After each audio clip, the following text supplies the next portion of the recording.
Hey Psych2Goers, welcome back to another video, and thank you all so much for being here. With your help and support, we're able to succeed in our mission to make mental health and psychology more accessible to everyone. So thanks again. Before we begin, we would like to make a disclaimer that this video is for informative purposes only. It is not intended to treat or diagnose any condition. If you're struggling, please reach out to a qualified mental health professional. With that said, let's continue. Depression can affect anyone, regardless of their age, which means it can also affect children and adolescents. Statistics show that about 3% of children between the ages of 3 to 17 deal with depression. However, the percentage tends to be higher in children older than 13.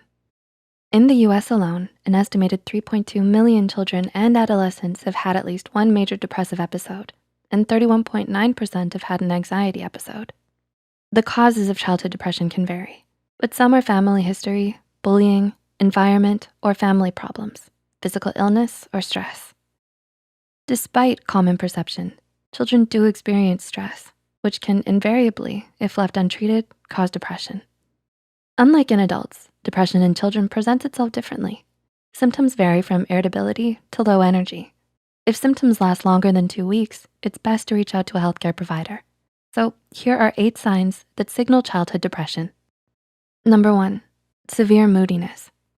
Though children are usually moody and feel lots of heavy emotions, severe highs and lows can be a signal of depression. For example, your child may seem all right one moment, but suddenly they break out into an emotional outburst the next.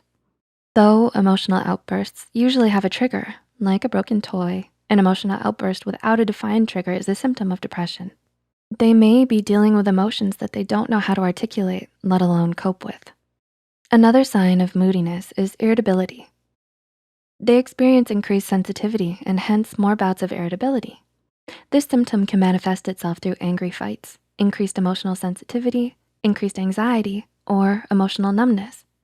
If you notice these symptoms in your child, be compassionate and always willing to listen without judgment.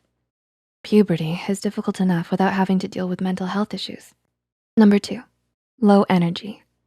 A hallmark symptom of depression is low energy. Your child may seem unwilling to do things or participate in daily tasks.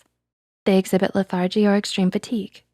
Though this symptom is commonly interpreted as anemia, especially in children, it can also be depression. Depression represses many neurotransmitters, namely serotonin. Serotonin helps you sleep, but more importantly, serotonin helps you get REM sleep. Although your child may be going to bed every night, they may be having difficulty getting the restorative sleep they need. Though for us adults, sleep aids like melatonin or sleeping pills help, it's best to keep these substances away from children. Number 3, lack of interest in fun activities. Depression robs you of any joy or happiness. It sucks the color out of life, creating a now gray world in their eyes. If you notice that your child experiences a lack of interest, please talk to them. Let them know that you're willing to listen without judgment. If they're willing to speak to you, suggest help from children and young people's mental health service specialists. Number 4, change in eating habits. As a cause of lack of interest and poor sleep, children can also experience changes in their eating habits. Changes in eating and sleeping habits are telltale signs of depression, regardless of age. Feelings of worthlessness or hopelessness can affect eating and sleeping patterns, causing your child to either overeat or not eat at all. Food triggers chemical responses in the brain, hence altering emotions. For example, carbs trigger a dopamine release, which allows your child to feel comforted whenever they eat a plate of pasta or sugary pastries. To help them cope with emotionally triggered changes in eating habits, introduce a healthier diet filled with nutrients and vitamins that can help them cope with depression better. Number 5, feelings of sadness or hopelessness. Depression is a mood disorder.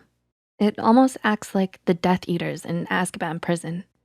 Depression can drain you of all of your will and gumption. It can make a child feel hopeless and worthless. At times, it can instill feelings of guilt. Number 6, behavioral problems at school. As a result of the other symptoms, they can exhibit behavioral problems at school. This sign is more of an indirect byproduct of internal turmoil and general irritability. They may end up starting fights at school or be talking back. Behavioral problems, especially at school, can be inconvenient and irksome to deal with. However, if you suspect that their lashing out is connected to depression, Try to be compassionate. They may be reluctant to talk about it, but let them know that you're willing and ready to listen to them when they're ready to talk. Number 7, decline in grades. Another result is a decline in their grades. A decline in their grades can happen gradually or immediately, but it's a sure sign that they've lost interest. Declined grades can also be a cry for help by subliminally letting others know that they feel emotionally overwhelmed. And number 8, social withdrawal. One of the last symptoms is social withdrawal. Extreme shyness can sometimes be a sign of depression, though that's not always the case. They may seem hesitant to make friends or lose connection with their current friends. Do you relate to this video? If so, please reach out to your child with compassion and understanding and talk to them if you notice any of these depressive symptoms. Depression can manifest itself in many different ways. However, if you notice that your child or teen becomes increasingly focused on death, prefers isolation, starts giving away their possessions, or is harming themselves, then these signs are especially concerning because they indicate that they've been thinking about suicide. Try and sit down and talk to them about what they're going through. They may not want to talk back, but this lets them know that there is someone there for them. Please seek professional help to deal with some of the symptoms discussed in this video. We'll also include the suicidal hotline in the description below. Don't forget to like and share this video if it helped you and you think it could help someone else too. The studies and references used are listed in the description below. Hit the subscribe button for more Psych2Go videos, and thank you for watching. We'll see you next time.